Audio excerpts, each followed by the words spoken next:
So hi friends, ಬನ್ನಿ ನೋಡೋಣ. So ನಾಳಿನ ದಿನ ನಿಫ್ಟಿ ಮತ್ತು ಬ್ಯಾಂಕ್ ನಿಫ್ಟಿ ಮತ್ತು ಸೆನ್ಸೆಕ್ಸ್ ಯಾವ ರೀತಿ ಟ್ರೇಡ್ ಮಾಡುತ್ತೆ ಅಂತ ನೋಡ್ಕೊಂಬೋಣ. ಸೊ ಫಸ್ಟಿಗೆ ಮಾಡೋಣಪ್ಪ ಅಂದ್ರೆ ಬ್ಯಾಂಕ್ ನಿಫ್ಟಿ ನೋಡ್ಕೊಂಬೋಣ.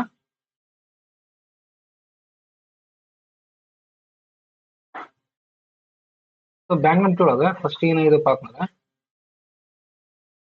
ಮಾರ್ಕೆಟ್ ನೋಡ್ರಿ ಕಂಟಿನ್ಯೂಸ್ ಏನಾಗಿತ್ತಪ್ಪ ಅಂದ್ರೆ ಇಲ್ಲಿ ಏನಾಗಿತ್ತಪ್ಪ ಸಪೋರ್ಟ್ ತಗೊಂಡಿತ್ತು, ಇಲ್ಲಿನೂ ಕೂಡ ಸಪೋರ್ಟ್ ತಗೊಂಡಿತ್ತು, ಇಲ್ಲಿನೂ ಕೂಡ ಸ್ವಲ್ಪ ಸಪೋರ್ಟ್ ಮುಗಿಸಿ ಮಾರ್ಕೆಟ್ ಏನಿತ್ತು ಸ್ವಲ್ಪ ಮೇಲ್ಗಡೆ ಹೋಗ್ಲಕ್ಕ ಪ್ರಯತ್ನ ಮಾಡಿತ್ತು. ಆದ್ರೂ ಕೂಡ ಏನಾಗಿತ್ತಪ್ಪ ಅಂತಂದ್ರೆ ಈ ಒಂದು 48,800 ಪಾಯಿಂಟ್ ಇದೆಲ್ಲ, ಈ ಒಂದು ಮೇಜರ್ ಪಾಯಿಂಟ್, ಈ ಮೇಜರ್ ಪಾಯಿಂಟ್ ಮಾರ್ಕೆಟ್ ಏನಾಗ್ತದಲ್ಲಪ್ಪ ಅಂತಂದ್ರೆ ಬ್ರೇಕ್ ಮಾಡ್ತಾ ಇಲ್ಲ, ಹೌದಾ?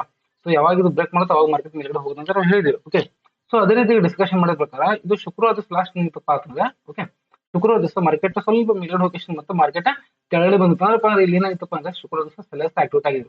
ಇವತ್ತು ಕೂಡ ಏನಾಯ್ತಪ್ಪ ಮಾರ್ಕೆಟ್ ಫ್ಲಾಟ್ ಆಗಿ ಓಪನ್ ಆದ್ರೂ ಕೂಡ ಮಾರ್ಕೆಟ್ ಸ್ವಲ್ಪ ಮೇಲ್ಗಡೆ ಹೋಗಿ ಈ ಒಂದು ಏರಿಯಾನ ಕ್ರಾಸ್ ಮಾಡಕ್ ಆಗಲಿಲ್ಲ ಏರಿಯಾಕ್ಕೆ. ಓಕೆ, ಸೊ ಇದು ಏರಿಯಾಕ್ಕೆ ಕ್ರಾಸ್ ಮಾಡಕ್ ಆಗಿಲ್ಲ, ಅದಕ್ಕೆ ಏನಾಗಿದೆಪ್ಪ ಮಾರ್ಕೆಟ್ ಮತ್ತೆ ರಿವರ್ಸ್ ಫಂಕ್ಷನ್ ಮಾರ್ಕೆಟ್ ಕೆಳಗಡೆ ಬಂದಿದೆ.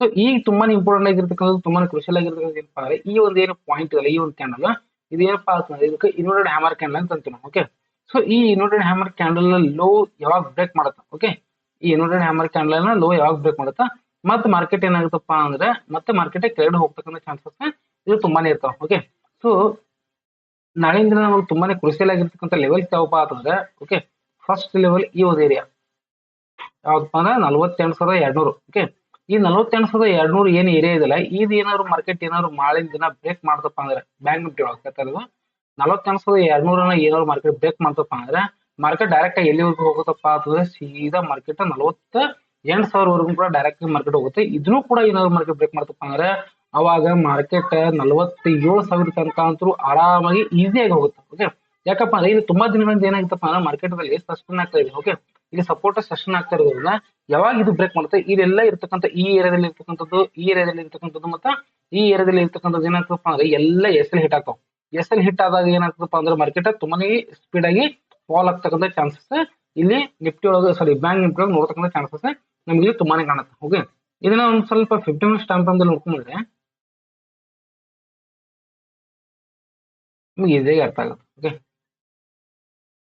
ಇಲ್ಲಿ ಸ್ವಲ್ಪ ಗಮನ ಕೊಟ್ಟು ನೋಡ್ರಿ. ಮಾರ್ಕೆಟ್ ಏನಾಗಿತ್ತಪ್ಪ ಅಂದ್ರೆ ಈ ಒಂದು ಏರಿಯಾಕ್ಕೆ ಏನಾಗಿತ್ತಪ್ಪ ಮಾರ್ಕೆಟ್ ಸ್ವಲ್ಪ 48,800 ಇಲ್ಲೊಂದು ಹೆವಿ ರೆಸಿಸ್ಟೆನ್ಸ್ ಕ್ರಿಯೇಟ್ ಮಾಡಿತ್ತು. ಓಕೆ, ಈ ಹೆವಿ ರೆಸಿಸ್ಟೆನ್ಸ್ ಕ್ರಿಯೇಟ್ ಮಾಡಿದ ಕೂಡಲೇ ಮತ್ತೆ ಮಾರ್ಕೆಟ್ ಏನಾಗಿತ್ತಪ್ಪ ಅಂದ್ರೆ ಕಂಟಿನ್ಯೂಸ್ ಆಗಿ ಈ ಒಂದು ಏರಿಯಾನ ಕ್ರಾಸ್ ಮಾಡಲೇ ಯಾವ್ದಪ್ಪ ಅಂತಂದ್ರೆ 42,700. ಓಕೆ, ಈ 42,750 ಏನ್ ಕ್ರಾಸ್ ಮಾಡ್ಲಿಲ್ಲ, ಇಲ್ಲ ಏನಾಗಿತ್ತಪ್ಪ ಮಾರ್ಕೆಟ್ ಕಂಟಿನ್ಯೂಸ್ ಮೇಲ್ಗಡೆ ಹೋಗ್ತಿತ್ತು ಮತ್ತೆ ಕೆಳಗಡೆ ಬರ್ತಿತ್ತು, ಮೇಲ್ಗಡೆ ಹೋಗ್ತಿತ್ತು ಮತ್ತೆ ಮಾರ್ಕೆಟ್ ಕೆಳಗಡೆ ಬರುತ್ತೆ. ಈ ರೀತಿಯಾಗಿ ಏನಾಗುತ್ತಪ್ಪ ಅಂದ್ರೆ ಮಾರ್ಕೆಟ್ ಇಲ್ಲಿ ಕಂಟಿನ್ಯೂಸ್ ಆಗಿ ಟ್ರೇಡ್ ಮಾಡ್ತಾ ಇತ್ತು. ಓಕೆ, ಇಲ್ಲಿ ನಾವು ತುಂಬಾನೇ ಕ್ರೂಷಿಯಲ್ ಆಗಿರ್ತಕ್ಕಂಥ ಯಾವ್ದಪ್ಪ ಅಂತಂದ್ರೆ ಈ 42,800 ಏನೋ ಬ್ರೇಕ್ ಮಾಡ್ಕೊಂಡು ಕೆಳಗಡೆ ಬಂತಪ್ಪ ಅಂದ್ರೆ ಇಲ್ಲಿ ನಮ್ಗೆ ಏನಾಗ್ತಪ್ಪ ಅಂದ್ರೆ ಈ ಒಂದು ಏರಿಯಾ ಏನಾಗುತ್ತಪ್ಪ ಅಂದ್ರೆ ಇದು ನಮ್ಗೆ ಹೆವಿ ಆಗಿರ್ತಕ್ಕಂಥ ಸಪೋರ್ಟ್ ನಮಗೆ ಇಲ್ಲಿ ಕ್ರಿಯೇಟ್ ಮಾಡುತ್ತೆ. ಓಕೆ, 48,000 ಮತ್ತು 47,850 ಈ ಏರಿಯಾ ಏನಪ್ಪಾ ಅಂದ್ರೆ ತುಂಬಾನೇ ಹೆವಿ ಆಗಿರ್ತಕ್ಕಂಥ ಸಪೋರ್ಟ್ ಕ್ರಿಯೇಟ್ ಮಾಡೋದ್ರಿಂದ 250 ಪಾಯಿಂಟ್ ಯಾವಾಗ ಈ 250 ಪಾಯಿಂಟ್ ಬ್ರೇಕ್ ಮಾಡತ್ತ ಮಾರ್ಕೆಟ್. ಓಕೆ, ನಾಳಿನ ದಿನ ಇದೇನಾದ್ರು ಮಾರ್ಕೆಟ್ ಬ್ರೇಕ್ ಮಾಡ್ತಪ್ಪ ಅಂದ್ರೆ ಅವಾಗ ನಮಗೆ ಈಸಿಯಾಗಿ ಟಾರ್ಗೆಟ್ ಎಲ್ಲಿ ತನಕ ಹೋಗ್ತದಪ್ಪ ಅಂತಂದ್ರೆ 47,000 ಕೂಡ ಮಾರ್ಕೆಟ್ ನಾವು ನಾಳಿನ ದಿನ ಇಲ್ಲಿ ಡೌನ್ ಸೈಡ್ ಹೋಗ್ತಕ್ಕಂಥ ಸಾಧ್ಯತೆಗಳು ಇದು ತುಂಬಾನೇ ಇದೆ. ಒಂದ್ ವೇಳೆ ಮಾರ್ಕೆಟ್ ಇದೇ ಒಂದು ಏರಿಯಾದಲ್ಲಿ ಎಲ್ಲಿ ಓಪನ್ ಆದ್ರೂ ಕೂಡ, ಓಕೆ, ಇದೇ ಒಂದು ಏರಿಯಾದಲ್ಲಿ ಏನೇನು ಓಪನ್ ಆಯ್ತಪ್ಪ ಅಂದ್ರೆ ಮಾರ್ಕೆಟ್ ಏನಾಗ್ತಪ್ಪ ಅಂದ್ರೆ ಕಂಟಿನ್ಯೂಸ್ ಸ್ಪೀಡ್ ಆಗಿ ಫಾಲ್ ಆಯ್ತಪ್ಪ ಅಂದ್ರೆ ಮತ್ತೆ ಇಲ್ಲ ಸಸ್ಟೈನ್ ಬ್ರೇಕ್ ಮಾಡ್ತಪ್ಪ ಅಂದ್ರೆ ಓಕೆ, ಒಂದ್ ವೇಳೆ ಏನಾದ್ರು ಸ್ವಲ್ಪ ಕೆಳಗಡೆ ಬಂದ ಈ ಒಂದು ಏರಿಯಾಕ್ಕೆ ಏನಾದ್ರು 42,400. ಓಕೆ, ಈ 42,400 ಏನಾದ್ರು ಮಾರ್ಕೆಟ್ ಸ್ವಲ್ಪ ಸಸ್ಟೈನ್ ಮಾರ್ಕೆಟ್ ಏನಪ್ಪಾ ಅಂತಂದ್ರೆ ಸ್ವಲ್ಪ ಸಸ್ಟೈನ್ ಆಗಿ ಕನ್ಸಲ್ಟೇಷನ್ ಆಗಿ ಮತ್ತೆ ಇಲ್ಲಿ ಮೇಲ್ಗಡೆ ಹೋಗಿ, ಓಕೆ, ಮತ್ತೆ ಇಲ್ಲಿ ಕನ್ಸಲ್ಟೇಷನ್ ಆಗಿ ಮತ್ತೆ ಈ ಏರಿಯಾ ಕ್ರಾಸ್ ಮಾಡ್ಕೊಂಡು ಮತ್ತೆ ಇಲ್ಲಿ ಕನ್ಸಲ್ಟೇಷನ್ ಆಗಿ ಮತ್ತೆ ಇರ್ತೇವೆ. ಓಕೆ, ಸೊ ಈ ರೀತಿಯಾಗಿರ್ತಕ್ಕಂಥದ್ದು ಎಲ್ಲ ಬುಲ್ ಸೈಡ್ ಹೋಗ್ತಕ್ಕಂಥ ಸಾಧ್ಯತೆಗಳು ಅದಾವ. ಆದ್ರೆ ಬೇರೆ ಸೈಡ್ ಅಂತೂ ತುಂಬಾನೇ ಇದ್ದೀವಿ. ಒಂದ್ ವೇಳೆ ಏನಾದ್ರು ಫ್ಲಾಟ್ ಆಗಿ ಓಪನ್ ಆದ್ರೂ ಕೂಡ ಮಾರ್ಕೆಟ್ ಏನಾಗ್ತಪ್ಪ ಅಂತಂದ್ರೆ ಸ್ವಲ್ಪ ಇಲ್ಲಿ ಕನ್ಸಲ್ಟೇಷನ್ ಆಗಿ ಈ ಏರಿಯಾ ಏನಾದ್ರು 48,050 ಬ್ರೇಕ್ ಮಾಡ್ಕೊಂಡಿತ್ತಪ್ಪ ಅಂದ್ರೆ ಮತ್ತೆ ಎಲ್ಲಿವರೆಗೂ ಹೋಗುತ್ತಪ್ಪ ಅಂದ್ರೆ 47,800 ಮಾರ್ಕೆಟ್ ಹೋಗ್ತಕ್ಕಂಥ ಸಾಧ್ಯತೆಗಳು ಇಲ್ಲಿ ನಾಳಿನ ದಿನ ಏನಿದಪ್ಪ ಅಂದ್ರೆ ತುಂಬಾನೇ ಜಾಸ್ತಿ ಇದಾವೆ. ಓಕೆ, ಅದಕ್ಕೆ ಏನ್ ಮಾಡ್ರಪ್ಪ ಅಂದ್ರೆ ನಾಳಿನ ದಿನ ಬ್ಯಾಂಕ್ ನಿಫ್ಟಿಯನ್ನ ಸ್ವಲ್ಪ ನೋಡ್ಕೊಂಡು ಟ್ರೇಡ್ ಮಾಡಿ ಅಂತ ನಿಮ್ಗೆ ಹೇಳಬಲ್ಲೆ.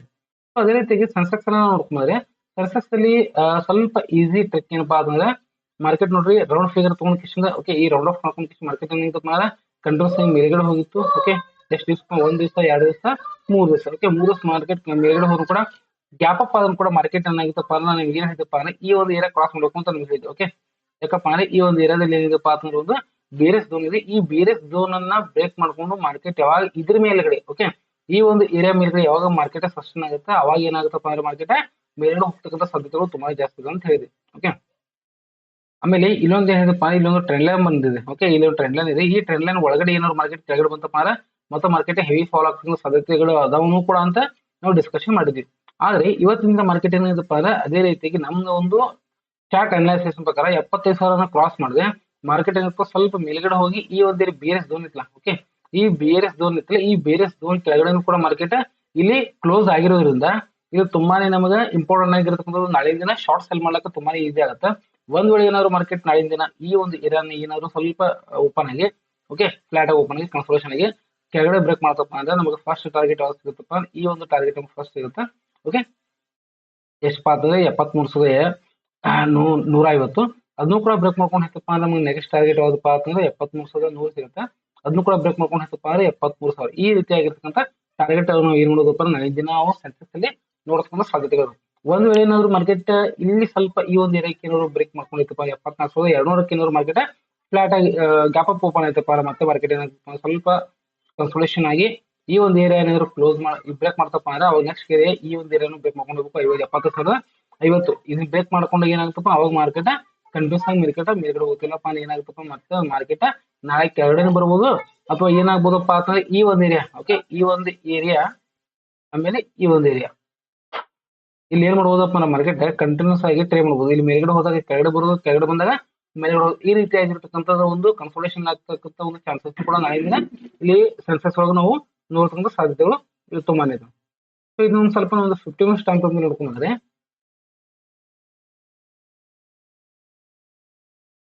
ನೋಡಿ ಈ 50 ಮಿನಿಟ್ಸ್ ಟೈಮ್ ಫ್ರೇಮ್ ನೋಡ್ರಿ ತುಂಬಾ ಈಸಿ ನಿಮ್ಗೆ ಅರ್ಥ ಆಗುತ್ತೆ. ಫಸ್ಟ್ ಏನಪ್ಪ ಅಂದ್ರೆ ಈ ಒಂದು ಏರಿಯಾ ಏನಪ್ಪಾ ಅಂತಂದ್ರೆ 75,200 ಆಮೇಲೆ 75,000 ಇದೇನಪ್ಪಾ ಅಂದ್ರೆ ಒಂದು ಬೇರೆ ಝೋನ್ ಇದೆ. ಓಕೆ, ಇದಕ್ಕಿಂತ ಮೊದಲು ಒಂದು ಇನ್ನೊಂದು ಏನಾಗಿತ್ತಪ್ಪ ಅನ್ನೋದು ಬೇರೆ ಝೋನ್ ಇದೆ 74,400. ಆದ್ರೆ ಮಾರ್ಕೆಟ್ ಏನಾಗಿತ್ತಪ್ಪ 74,400 ಬೇರೆ ಝೋನ್ ಅನ್ನ ಬ್ರೇಕ್ ಮಾಡ್ಕೊಂಡು ಮೇಲ್ಗಡೆ ಹೋಗೋದ್ ಬಿಟ್ಟ ಮಾರ್ಕೆಟ್ ಏನಾಗಿತ್ತಪ್ಪ ಕಂಟಿನ್ಯೂಸ್ ಆಗಿ ಈ ಬೇರೆ ಝೋನ್ ಅನ್ನ ಕೆಳಗಡೆ ಬ್ರೇಕ್ ಮಾಡಿದಪ್ಪ ಅಂದ್ರೆ ಇದರ ಅರ್ಥ ನಮಗೆ ಮೇನ್ ಇಂಪಾರ್ಟೆಂಟ್ ನಾಳಿನ ದಿನ ಏನಾದ್ರು ಈ ಒಂದು ಏರಿಯಾ ಬ್ರೇಕ್ ಮಾಡ್ಕೊಂಡು ಹೋಯ್ತಪ್ಪ ಅಂದ್ರೆ 74,000. ಓಕೆ, ನಾಳಿನ ದಿನ 74,000 ಏನಾದ್ರು ಮಾರ್ಕೆಟ್ ಬ್ರೇಕ್ ಮಾಡ್ಕೊಂಡು ಹೋಯ್ತಪ್ಪ ಅಂದ್ರೆ ನಮಗೆ ಫಸ್ಟ್ ಟಾರ್ಗೆಟ್ ಯಾವ್ದು ಸಿಗುತ್ತಪ್ಪ ಅಂದ್ರೆ ಈ ಒಂದು ಏರಿಯಾ ನಮಗೆ ಏನಾಗುತ್ತಪ್ಪ ಅಂದ್ರೆ ಫಸ್ಟ್ ಟಾರ್ಗೆಟ್ 73,600 ನಮಗೆ ಫಸ್ಟ್ ಟಾರ್ಗೆಟ್ ಸಿಗುತ್ತೆ. ಅದಾದ ಕೂಡ ನಮಗೆ ಸೆಕೆಂಡ್ ಟಾರ್ಗೆಟ್ ಎಲ್ಲಿ ಅಚೀವ್ಮೆಂಟ್ ಆಗ್ತಕ್ಕಂಥದ್ದಪ್ಪ ಅಂದ್ರೆ 73,250 ಅದನ್ನು ಕೂಡ ಬ್ರೇಕ್ ಮಾಡ್ಕೊಂಡು ಹೋಯ್ತಪ್ಪ ಅಂದ್ರೆ ನಮಗೆ ಎಲ್ಲಿ ತನಕ ಹೋಗ್ಬೋದಪ್ಪ ಅಂದ್ರೆ ಈ ಒಂದು ಏರಿಯಾವರೆಗೂ 73,150ವರೆಗೂ ಕೂಡ ಮಾರ್ಕೆಟ್ ನಮಗೆ ನಾಳಿನ ದಿನ ಇಲ್ಲಿ ಫಾಲ್ ಆಗ್ತಕ್ಕಂಥ ಸಾಧ್ಯತೆಗಳು ಇಲ್ಲಿ ತುಂಬಾನೇ ಹೆಚ್ಚಿಗಿರುತ್ತೆ. ಓಕೆ, ಅಥವಾ ಈ ಒಂದು ಏರಿಯಾದಲ್ಲಿ ಏನಾದ್ರು ಮಾರ್ಕೆಟ್ ಓಪನ್ ಆಯ್ತಪ್ಪ ಅಂದ್ರೆ ಓಕೆ 73,600 ಮತ್ತು 74,000 ಈ ಒಂದು ಏರಿಯಾದಲ್ಲಿ ಮಾರ್ಕೆಟ್ ಏನು ಓಪನ್ ಆಯ್ತಪ್ಪ ಅಂದ್ರೆ ಇಲ್ಲಿ ಇದೇ ರೀತಿಯಾಗಿ ಇಲ್ಲಿ ಕನ್ಸಲ್ಟೇಷನ್ ಮಾಡ್ಕೊಂತ ಕುಂಡಿರ್ತಕ್ಕಂಥ ಚಾನ್ಸಸ್ ಕೂಡ ಇಲ್ಲಿ ತುಂಬಾನೇ ಜಾಸ್ತಿ ಇರ್ತವೆ. ಸೊ ಹೀಗಾಗಿ ಏನ್ ಮಾಡಿರಪ್ಪ ಅಂದ್ರೆ ನಾಳಿನ ದಿನ ಮಾರ್ಕೆಟ್ ದಲ್ಲಿ ಸ್ವಲ್ಪ ನಿಧಾನವಾಗಿ ಮಾರ್ಕೆಟ್ ನೀವು ಟ್ರೈ ಮಾಡೋದು ತುಂಬಾನೇ ಒಳ್ಳೇದಂತ ನನ್ನ ಒಂದು ಅಭಿಪ್ರಾಯ. ಒಂದ್ ವೇಳೆ ಏನಾದ್ರು ಹೆವಿ ಗ್ಯಾಪ್ ಅಪ್ ಆಯ್ತಪ್ಪ ಅಂದ್ರೆ ಓಕೆ ಹೆವಿ ಗ್ಯಾಪ್ ಅಪ್ ಆಯ್ತಪ್ಪ ಅಂದ್ರೆ ಈ ಒಂದು ಏರಿಯಾದಲ್ಲಿ ಏನಾದ್ರು ಫಸ್ಟ್ ಆಯ್ತಪ್ಪ 74,400 ಓಕೆ 74,400 ಮಾರ್ಕೆಟ್ ಅದ್ರ ಮೇಲೆನೆ ಏನಾದ್ರು ಸಸ್ಟೈನ್ ಆಯ್ತಪ್ಪ ಅಂದ್ರೆ ಅವಾಗ ನೀವು ಫಸ್ಟ್ ಟಾರ್ಗೆಟ್ ಯಾವ್ದಿರುತ್ತಪ್ಪ ಅಂದ್ರೆ 74,800 ಇರುತ್ತೆ. ಅದಾದ ಕೂಡ ಎಷ್ಟು ಇರುತ್ತಪ್ಪ ಅಂದ್ರೆ 75,000 ಈ ಎರಡು ಟಾರ್ಗೆಟ್ ನಡೆದ್ರೆ ನಾವು ಅಚೀವ್ ಮಾಡೋದಕ್ಕೆ ಸಾಧ್ಯತೆ ಅದಾವ. ಒಂದ್ ವೇಳೆ ಈ 74,000 ಮತ್ತು 74,400 ಒಳಗಡೆ ಇದೇ ಒಂದು ಝೋನ್ ದಲ್ಲಿ ಏನೋ ಮಾರ್ಕೆಟ್ ಓಪನ್ ಆಯ್ತಂದ್ರೆ ಮತ್ತೆ ಮಾರ್ಕೆಟ್ ಏನಾಗಬೇಕು ಅಂದ್ರೆ ಸ್ವಲ್ಪ ಇಲ್ಲಿ ನಿಧಾನವಾಗಿ ಕನ್ಸಲ್ಟೇಷನ್ ಆಗ್ತಕ್ಕಂಥ ಸಾಧ್ಯತೆಗಳನ್ನು ಕೂಡ ಇದು ತುಂಬಾನೇ ಜಾಸ್ತಿ ಇರ್ತವೆ. ಸೊ ಹೀಗಾಗಿ ಏನ್ ಮಾಡ್ರಪ್ಪ ಅಂದ್ರೆ ನಾಳಿನ ದಿನ ಮಾರ್ಕೆಟ್ ದಲ್ಲಿ ಸ್ವಲ್ಪ ನಿಧಾನವಾಗಿ ಏನ್ ಮಾಡ್ರಪ್ಪ ಅಂದ್ರೆ ಮಾರ್ಕೆಟ್ ದಲ್ಲಿ ನಿಧಾನವಾಗಿ ನಾಳಿನ ದಿನ ಸೆನ್ಸೆಕ್ಸ್ ಎಕ್ಸ್ಪೈರ್ ಇರೋದ್ರಿಂದ ಸ್ವಲ್ಪ ನಿಧಾನವಾಗಿ ಟ್ರೇ ಮಾಡಂತ ನಮಗೆ ಹೇಳಬಹುದು. ಯಾಕಪ್ಪ ಅಂದ್ರೆ ಇಲ್ಲಿ ನೋಡ್ರಿ ಕೆಲವೊಂದಿಷ್ಟು ಏನಪ್ಪ ಅಂದ್ರೆ ಚಾನಲ್ ಇದೆ. ಓಕೆ, ಮಾರ್ಕೆಟ್ ಕಂಟಿನ್ಯೂಸ್ ಆಗಿ ಚಾನಲ್ ಅಲ್ಲಿ ಓಡ್ತಾ ಇದೆ ನೋಡಿ. ಇಲ್ಲಿ ಒಂದು ರೆಸಿಸ್ಟೆನ್ಸ್ ಇತ್ತು, ಇಲ್ಲಿನೂ ಕೂಡ ರೆಸಿಸ್ಟೆನ್ಸ್ ಇತ್ತು, ಇಲ್ಲಿನೂ ಕೂಡ ರೆಸಿಸ್ಟೆನ್ಸ್ ಇತ್ತು, ಇಲ್ಲಿನೂ ಕೂಡ ರೆಸಿಸ್ಟೆನ್ಸ್ ಇತ್ತು. ಓಕೆ, ಆಮೇಲೆ ಇಲ್ಲಿ ಏನಾಗಿತ್ತಪ್ಪ ಅಂದ್ರೆ ಸಪೋರ್ಟ್ ಇತ್ತು, ಇಲ್ಲಿನೂ ಕೂಡ ಸಪೋರ್ಟ್ ಇತ್ತು, ಇಲ್ಲಿನೂ ಕೂಡ ಸಪೋರ್ಟ್ ಇತ್ತು, ಆಮೇಲೆ ಇಲ್ಲಿನೂ ಕೂಡ ಸಪೋರ್ಟ್ ಇತ್ತು. ಓಕೆ, ಕಂಟಿನ್ಯೂಸ್ ಸಪೋರ್ಟ್ ತಗೊಂಡ್ರು. ಒಂದ್ ವೇಳೆ ಏನಾದ್ರು ಮಾರ್ಕೆಟ್ ಇಲ್ಲೇ ಫ್ಲಾಟ್ ಆಗಿ ಓಪನ್ ಆಗಿ ಇದೊಂದು ಸ್ವಲ್ಪ ಏನಾದ್ರು ಕನ್ಸಲ್ಟೇಷನ್ ಆಗಿ ಈ ಟ್ರೆಂಡ್ ಲೈನ್ ಅನ್ನ ಮುರಿತಪ್ಪ ಅಂದ್ರೆ ಈ ಚಾನಲ್ ಬ್ರೇಕ್ ಮಾಡ್ಕೊಂಡಿತ್ತಪ್ಪ ಅಂದ್ರೆ ಮಾರ್ಕೆಟ್ ಎಲ್ಲಿ ಬರ್ಬೋದಪ್ಪ ಅಂದ್ರೆ 73,600 ಆಮೇಲೆ 73,200 ಕೂಡ ಮಾರ್ಕೆಟ್ ಏನಾಗ್ಬೋದಪ್ಪ ಅಂದ್ರೆ ಇಲ್ಲಿ ನಾವು ನಾಳಿನ ದಿನ ಫಾಲ್ ಆಗ್ತಕ್ಕಂಥ ಸಾಧ್ಯತೆಗಳು ನಾವು ತುಂಬಾ ಜಾಸ್ತಿ ಮಾಡ್ಬೋದು. ಯಾಕಪ್ಪ ಅಂದ್ರೆ ಇದೇನಪ್ಪ ಅಂದ್ರೆ ಇದು ಒಂದು ರೈಸಿಂಗ್ ವೇಜ್ ಇದೆ. ಹೌದಾ, ರೈಸಿಂಗ್ ವೇಜ್ ಪ್ಯಾಟರ್ನ್ ಇರೋದ್ರಿಂದ ಮಾರ್ಕೆಟ್ ಈ ಒಂದು ಪ್ಯಾಟರ್ನ್ ಬ್ರೇಕ್ ಮಾಡ್ಕೊಂಡು ಹೊರಗಡೆ ಬಂತಪ್ಪ ಅಂದ್ರೆ ಮಾರ್ಕೆಟ್ ಸಡನ್ ಆಗಿ ಫಾಲ್ ಆಗ್ತಕ್ಕಂಥ ಸಾಧ್ಯತೆಗಳು ತುಂಬಾ ಜಾಸ್ತಿ ಇರ್ತಾವೆ. ಸೊ ಹೀಗಾಗಿ ಏನ್ ಮಾಡ್ರಪ್ಪ ನಾಳೆ ದಿನ ನೀವು ನಿಮ್ದೇ ಆಗಿರ್ತಕ್ಕಂಥ ಒಂದು ಸ್ವಂತ ಅನಲೈಸಿಸ್ ಪ್ರಕಾರ ನೀವು ನಾಳಿನ ದಿನ ಟ್ರೈ ಮಾಡಿ ಅಂತ ಹೇಳಿ ನನ್ನ ಒಂದು ಅನಿಸಿಕೆ. Okay, thank you.